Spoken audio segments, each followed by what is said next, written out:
Good morning, good evening, or good night, folks. I'm your host, Simon Redhand, and this is Gaming Redhanded, where I play games that I find interesting. Today, we're working our way through Path of Exile's preseason, I guess. What we'll call this. We're going to be looking at the new classes, starting with the Gladiator rework. I'm going to go through, read all the skills, check it out, and kind of plan my build, because I am going to be playing a melee build this league.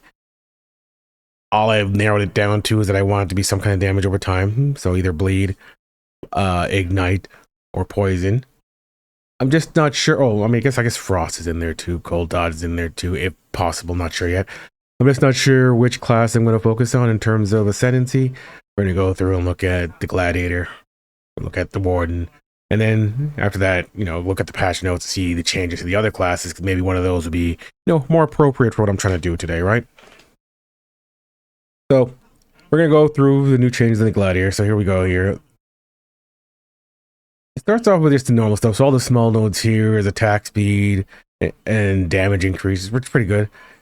This here is block. So this branch here is defensive. Your defensive trees here. So you're getting increased attack speed on almost all these nodes, I think. Yeah, almost all these nodes are giving you attack speed bonus, which is pretty good. All right, and then you have measured retaliation here. Retaliation skills become usable for an additional 2 seconds. 50% chance for use retaliation skills to remain usable and not consume cooldown on use. Now, if you don't know what retaliation skills are, they are these new skill gems to be added in, and also there's some older ones that I think they're going to get the retaliation tags, but I'll throw it up here. So we got Eviscerate as the first one. Retaliate against a blocked hit with an arcing slash that releases 2 waves by force. Enemies close in front of you.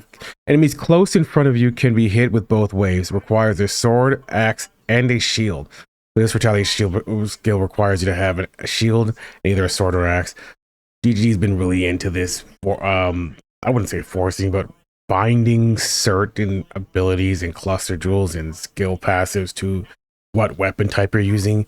And for some reason, they're really into this whole mixing and matching thing, which I don't know what the kick is on that. So let's see. Cannot be used by default. So this retaliation skill requires you to react to something happening to you. Becomes usable once for 2 seconds when you block. Now before, the Vengeance Strike, whatever, the other retaliation skills that were in the game, they activate on their own automatically. I think their new philosophy is they want these melee reworks to be more interactive and more engaging. So all this does is, you ever played WoW back in the day when I remember the name of the skill exactly, when you would dodge whatever as a warrior, it would proc up the ability to use this skill. I think it's the same idea. The skill is beyond usable until you block, and then when you block, this skill's gonna be available. So you'll be really paying attention and noticing when you're blocking. But of course, you're gonna be block capped. And you're going to always be able to use this skill every 2 seconds. So your goal when using this skill is to get yourself to the point where all you're focusing on is the cooldown and not really worrying too much about blocking, because you're going to be blocking, right? 30% less damage with elements. Base wave is 10 meters in length, causes bleeding. So it's an automatic bleed. I don't know. I mean, depending on how this goes off, this could be clunky, but this is supplemental, of course. So it's just one additional attack. I can't imagine you building a character around this, but maybe you could. Maybe there's something that could be considered. Depends on how it feels when playing with it, right? It's a level 1 skill, level 16 skill, right? So we'll see. The next one is Sword Storm. Retaliate against a blocked hit with a hail of blades that rains down in front of you. Requires dual wielding melee weapons each, and deals damage of both weapons on each hit. Cannot be used by default. Becomes usable for 2 seconds when you block a hit. Cannot be evaded. So this one's a retaliation based on dual wield blocking. Would be much harder to proc, but of course the damage is much higher because of that. Let's see. Divine Retribution. Retaliate against a blocked hit with a surge of divine power, causing multiple waves of lightning to blast and expand outward from target location. This skill cannot be triggered or used by totems, traps, or mines. This is a pretty cool skill. There's a lot of builds that can fit this in. There's a lot of lightning builds that will use it, because it's physical lightning, but it's not melee only, right? So I think that a lot of builds can probably insert this divine retribution in there and make use of it. Let's see here. So it deals 57 to 86 physical damage. This is all level 1, right? Kind of wish they showed the level 20 skill gemmed off. 50% fist to lightning, like as all lightning skills usually are set up. Becomes usable once for 2 seconds when you block a hit. This skill's pretty cool. I think this Divine Retribution probably has the highest value of being used right now because there's a lot of skills that will use a shield plus something else. I definitely could see a use for this. Too bad it can't be used with, well, you could use it in a totem build, even though it can't be used with totems. So this is an interesting skill here. I think Divine Retribution is probably the highest skill on this list that I'm interested in looking at. Let's see for now. Whoops. Now, the older retaliation skills have been changed. They're here in the patch notes. Counter attack skills, Reckoning, Riposte, and Vengeance have been removed. Those were the old skills. Existing Riposte gems have now changed to Glacial Shield Swipe gems. There's not a picture of this one up yet. When that comes up, we'll have to cover it. Reckoning turned into Sword Storm, which I just went over. Vengeance skill is now called Crushing Fist. So I don't know what Crushing Fist is or Glacial Shield. We've only got to see Sword Storm and then the other that we just went over, right? There's some other things here for retaliation skills. Added careful counterattack clusters to the west, so there's some new clusters on the gems on the skill tree to go look at. Anything else in here? Let's see here. Now I'm interested in it because I want to do a stun build in Path of Exile for a while now, but stun was always so complicated to actually make work. But I see some of these are based on stun, which I think block and stun are kind of the same thing in the mechanics here in Path of Exile. I think I'll look that up. It's been a while since I've actually looked into melee mechanics because, you know, melee in Path of Exile. And so let's see here. This first cluster here on the Templar side increases block attack damage and spell attack damage if you increases chance to block spell and attack damage after you use a retaliation skill recently. This cluster here, Marauder side, retaliation skills have a 50% increased stun duration on enemies, and retaliation skills fortify melee on hit. The only thing valuable here is the fortify. I don't know about stun duration being that good, but fortify on hit, pretty good. But that's fortify on hit every 2 seconds if you actually trigger it on your block. So this would be good after you get your block capped, right? And then you'd be able to get free fortify. What else is here? This is on the Marauder side. Also, Indiscriminate Revenge causes retaliation skills to have a 30% increased area of effect. Debatable if this is as good. This one here is pretty strong so far if you're going to be retaliation skills. Add a retaliation wheel to the southwest duelist location. First notable, Flow of Battle causes retaliation skills to deal 30% increased damage and provides 5 rage when hit with retaliation skills. Other notable, Cruel Retort provides every 4th retaliation skill you use to always critically strike, and retaliation skills that have 20% increased attack speed. Okay. Let's see here. So far I've noticed there was cooldowns in mostly retaliation skills. Let me go check. So we got Eviscerate, has a cooldown. Not seeing the value that this is supposed to be providing here. So you get, see here. What was I looking at? So every 5 rage, get 5 rage on hit when you hit retaliation skills. Not this part here. Cruel Retort, every 4th retaliation skill you use causes critically strikes, and retaliation skills have 20% increase attack speed. I don't understand the importance of this unless when you use your retaliation skill, it feels clunky as heck. Like when you use War Cries without making it instant, that stutter it's gonna make you do. And if that's the case, that's the only reason I can think of why you would need attack speed on your retaliation skill is the fact that anytime you use it, it's just gonna make you kind of stutter step, right? Which it might make you do. And then so I don't know. Maybe you need this just for it to not feel gross using a retaliation skill. We'll have to wait and see. Let's see. Added prepared response cluster to the duelist side also. Prepared response provides 25% chance when you use a retaliation skill for a different retaliation skill to become usable. And retaliation skill, this is actually pretty cool. This is an interesting one here. This is interesting if you can find other ways to increase this chance here. And then you could consider using multiple retaliation skills and kind of cycling back and forth once you get it procced. Hopefully, there's more than just block. Hopefully, the other retaliation skills revolve around evasion and the like. let's see here. Shield passive mastery that causes counterattack to have a 50% chance to debilitate on hit for 1 second has been replaced with a new mastery that provides 30% chance to avoid being stunned while holding a shield. That's pretty decent. Add a set retaliation passive masteries. It's the 80% increased duration of ailments inflicted by retaliation skills. Okay. Retaliation skills debilitate enemies for 3 seconds. 20% increased armor for each different retaliation skills you've used in the last 10 seconds. This one could be interesting if you can actually figure out a way to use more than one retaliation skill frequently. You would probably have to use prepared response. 10% chance when you use a retaliation skill for a different retaliation. Oh, so you can get up to 35%. So prepared response plus this would be interesting. 40% reduced cost of retaliation skills. I actually didn't look at the cost. Let's see here. What's the mana cost time? Okay, 9 mana. I'm not sure how much it will go up to. They did say the cost of melee skills are going to be a bit higher than what they were before, but I don't know. I think the only thing valuable in that defensive cluster is going to be if you're really stuck on using retaliation skills. There's going to be 10% chance to use retaliation skill with different skill becomes available. Sorry, 10% chance when you use a retaliation skill for a different retaliation skill to become available if you're using prepared response. And then if you're using prepared response and this, then you might as well figure out a way to get to this.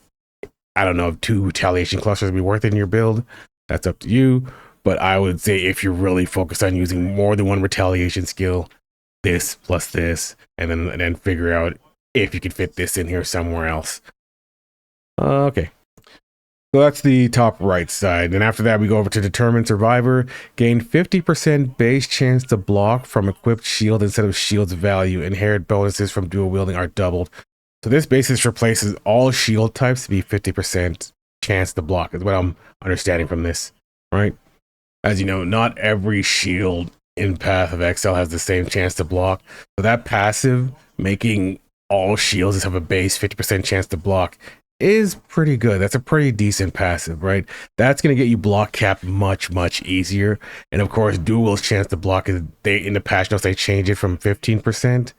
Actually, I think it was 10%. Now it's at 20%. So when it's double, that means you'll have a 40% chance to block while dual wielding.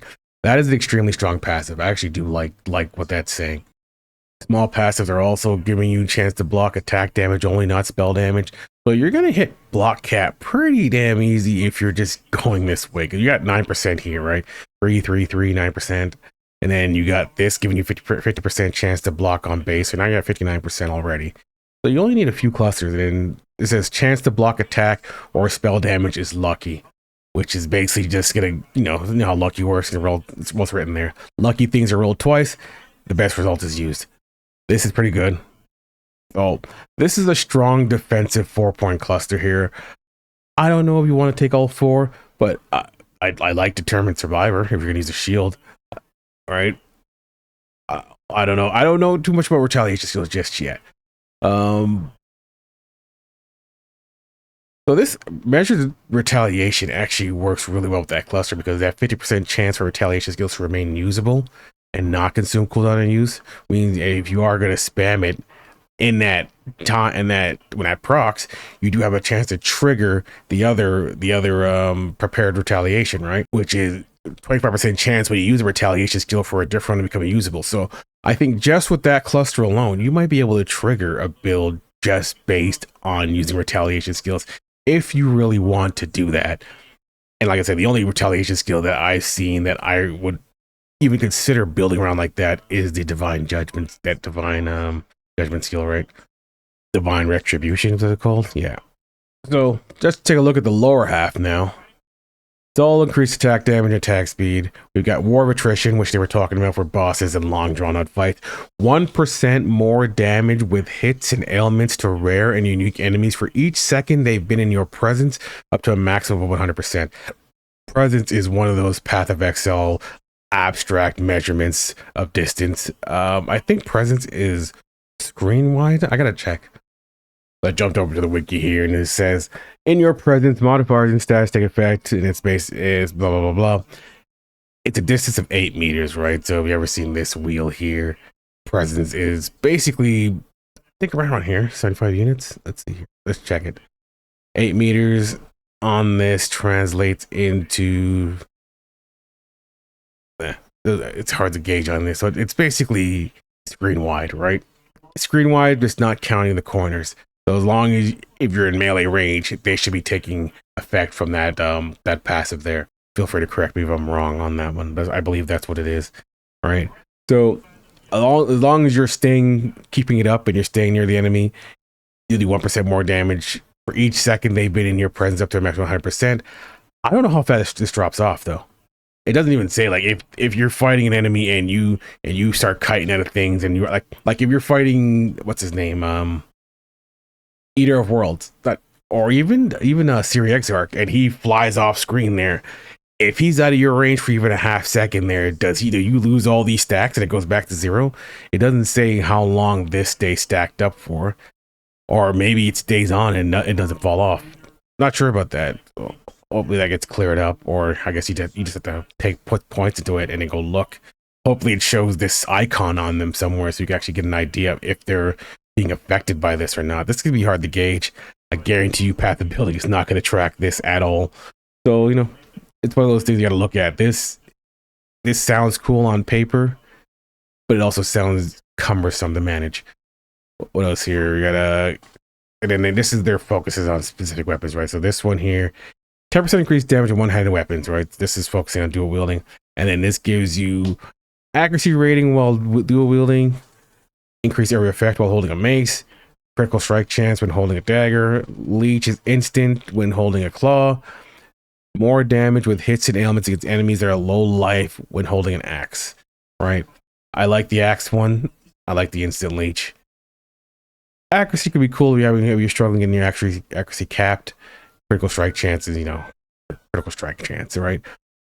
Of course, during the live stream, they alluded to people considering Varanastra for it, because Varanastra has this line here that says all one-handed melee weapons count as all melee types, whatever. So you could put this on and trigger that at all times. I don't know if I would build around this, but you probably could. This probably would be, if you really want to use that passive, this probably would be your best in slot, because, or even just a leveling weapon until you make something better, because of the fact that it's going to give you all the passives just for having this one thing on, and then you make a GG main hander afterwards, right? So, that's something to consider. It's giving you accuracy. It's giving you some cool increased damage scaling here, but then you're really using it just for this. So you put this on, and suddenly that node becomes one of the best nodes you can consider for this weapon, because it's basically just whatever those stats on your sword plus all of this is now what your sword. So you consider all these blue lines tagged onto Vanastra after you put that thing on, right? It's something to consider. That's why that's why they alluded to it, because even if it's not your best in slot, I guarantee you if you're playing Gladiator and you're using this weapon master, that sword is going to make your life a hell of a lot easier while leveling with it, right? So I don't know if I would use it, but it's something to consider, because it's going to give you more accuracy, area effect, crit strike, leech, and more damage with hits and ailments just from putting on that sword, on top of the fact that Vanastra itself is not bad as an offhander, right? Because it's already giving you what's it called? It's already giving you the increased physical damage, the flat damage on the weapon itself. This damage itself is kind of low, but it's not bad, right? And then of course you have the 20% chance to block because you're dual wielding, right? So this weapon here is much better now, but debatable if you should even consider using it. So we got gratuitous violence, bleeding enemies. So we already know what this is. This is bleeding enemies you kill explode, dealing 20% of their maximum life as physical damage. Fantastic skill, always has been. And then we got increased attack speed. Attacks have 50% chance to cause bleeding. So you have 30% chance to cause bleeding just from pathing this way. Bleedings you inflict is aggravated, which is the same as your target counts as moving. What's interesting about this, though, is I think, even though it's called something different, I think it still doesn't work with Crimson Dance, because Crimson Dance only cares about disabling the effects, the bonus to bleeding if the target is moving, and all bleeding effect as aggravated does is make your target count as moving, right? And that's it. So it's gonna increase your bleed, but it's not gonna increase. It's not gonna help you with Crimson Dance if you want to stack bleeds. But it's just very good.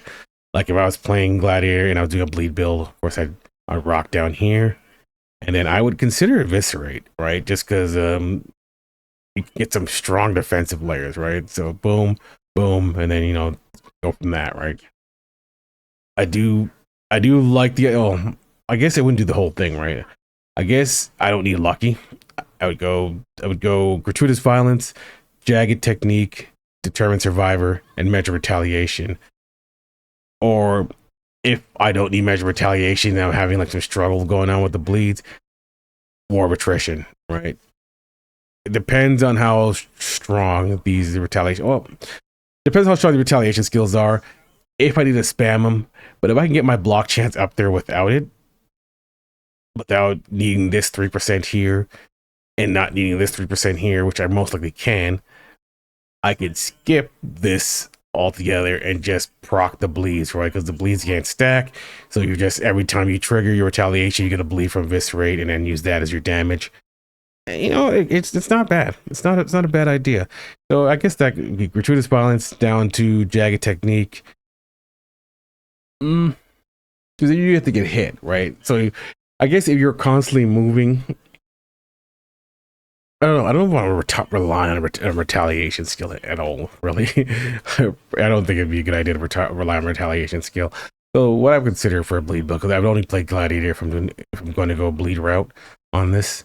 And the skills I got in mind are, so we got Blade Trap and Laceration for bleeds, but this is not going to work if we're looking for melee skills. We got Double Strike. However, this is on the wiki. Double Strike has lost its bleed, its chance to do additional damage while bleeding, right? So that's what. Hold on, let me check the notes again, because I'm pretty sure that's what I remember reading. Let's check real quick. Double Strike no longer has physical damage added against bleeding enemies at all gem levels, and now has 143% chance effectiveness of base. Okay, so it didn't lose its chance to bleed; it just lost the flat physical, and now it's scaling differently. Okay, all right. So Double Strike's still on the list. All right. I thought I read that it was gone, but I guess I was wrong. Lacerate, I think it's the same deal. It changed that flat fizz into a scaling fizz. So we got Double Strike as an option, but Double Strike is extremely single target. You might, if you're bossing, you probably have to use Double Strike. If you're gonna do, actually, no, it doesn't really matter. Well, we'll see. Double Strike is on there. Lacerate, we got Lacerate Hemorrhage, which is the transmog. Puncture, I wouldn't use Puncture. Let's see what else. These are minions, Blade Storm. I don't like the way Blade Storm works in general as a skill. Perforate. So consider Lacerate. We'll have to see. Go on game, check it out. Lacerate with Eviscerate. Retaliation spell could be interesting. There's also another change that could be interesting to consider, even though you're not really going to need it too much. They've changed vulnerability support. Where's that here? Vulnerability support quality now provides attack hits against cursed enemies have a 0 to 10% chance to aggravate bleeding. So you can use that until you get to aggravate, or if you think it's enough, you can use that and completely forego jagged technique altogether. And then it gives you opportunity to do 2 points here, two, and then get the entire defensive cluster, right? Or even if you don't want the entire defensive cluster, 2, 2, 2, and then war of attrition that way. So that's another thing to consider there. If you think 10% chance to aggravate is good enough, and you're like, all right, cool, I got it. I don't need more than that. Then I could go over and just say, all right, gratuitous violence, drop jagged technique, go up to measured retaliation. Well, it depends if you really like how the measured retaliation works. You probably could forego it altogether and just go gratuitous violence, determined survivor, or attrition, right? And then you can consider if you need more than skill. So I would alternate between these two here, unless you're really into using this, which I don't know. this 30% more damage could be good. It could be as good as, say, if you don't want to use Calling Strike, can get up there. But Calling Strike is pretty strong, but I think Calling Strike kind of translates into roughly like 20% more damage, something like that. Okay. Yeah. Let's quick check on Lacerate. Let's go through these skills, what they do. Slashes twice, releasing waves of force that damages enemies as they hit. Enemies in the middle of the slashes can be hit by both. Slashes have a chance to inflict bleeding and blood stance, or have a wider angle in sand stance. It can be used with axes and swords if you're in blood stance by default. I'm not a big fan of the stance of blood and sand stance, but it's whatever. If I have to use it, I'll use it. I don't think these are in the game still, right? I think it's Lacerative Hemorrhage. Are you still in the game? I don't remember. I don't look at melee skills in general. The last couple of years, when they even patch melee skills, I just breezed past them because I could not care less. So melee is like a whole new world for me right now, looking at what these skills actually do. So Lacerate, I remember what Lacerate is. I probably have to look it up and look at it in general. Let's see here. I've used Puncture before on a bow. Done a Puncture bleed build bow with a bow. I don't want to use Puncture again. So right now, I'm considering Lacerate, maybe even Double Strike. I can also consider, well, Double Strike combined with maybe like another skill for clear. I can also consider turning another melee skill, physical skill, into a bleed build by just stacking chance to bleed, because I have altogether, I look at it, yeah, 30% coming in from here, right? 50%, 15%. This doesn't give me a chance to bleed. So that's 30% chance to bleed. You get 25% chance to cause bleeding support. And then I think with gems also, a base types also. So 30% from passive, 25% from the skill gem, 15% from these new these base types if I want to use those.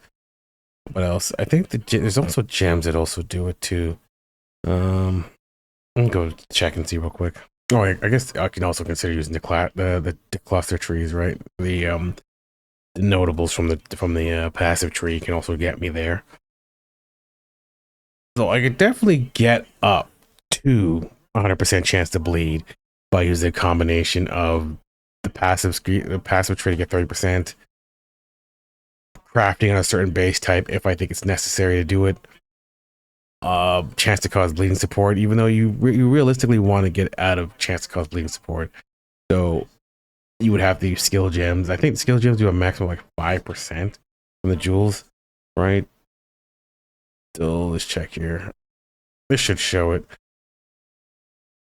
Oh, you can also use tattoos. So tattoos can get easier also. So I guess I could do it that way.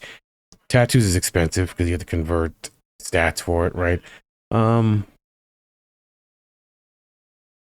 think I think so. So altogether we have tattoos, we have the notables, the cluster notables here.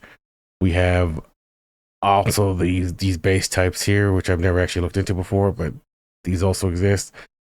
Base types, chance to cause bleeding support, and then I think the jewels themselves, the cobalt jewels, whatever those jewels there, I think they had 5% chance to bleed on them also. Let me see, make sure I'm thinking about it correctly. 5% chance to bleed. So sack jewels, do tattoos. So, and then with that option, you have other melee skills you can consider making a bleed skill, as long as they do physical damage, right? I'm not sure just yet what skill I'll use. I'll have to go through and check and decide later on. If I were to go the conversion route, I guess I would consider ground slam, or earthquake, earth shatter. So that's where I'm at with the bleed build. So it's either going to be lacerate and just build on a already a bleed skill, depending how that feels, or do stack chance to bleed and go for earth shatter, earthquake, or ground slam, depending on how those feel with bossing and clearing. I haven't played melee at all, so these are gonna be a new experience. A lot of these skills have changed apparently and revamped in some way, so it's gonna be interesting to see how they actually function now. Check the patch notes real quick to see if there's any specific changes for those skills beyond just scaling the damage differently. So we'll start with Earthquake first. Well, I guess Earth Shadow's already here. Here's Earthquake. So this changes the mana cost and then the damage scaling. That's all they've done mostly here. But they say they want to be more active. So this is going to be one of those things where you got to play it and see how it feels. Because it's going to be hard to tell what other mechanical changes they've made to melee without playing it, right? And then go from there. I think that's going to be it, though, for this video here. Once I decide which skill I'm going to use, I'm going to go look at the new Raider also, and then decide from there what I'm going to do in terms of build selection, right? Okay.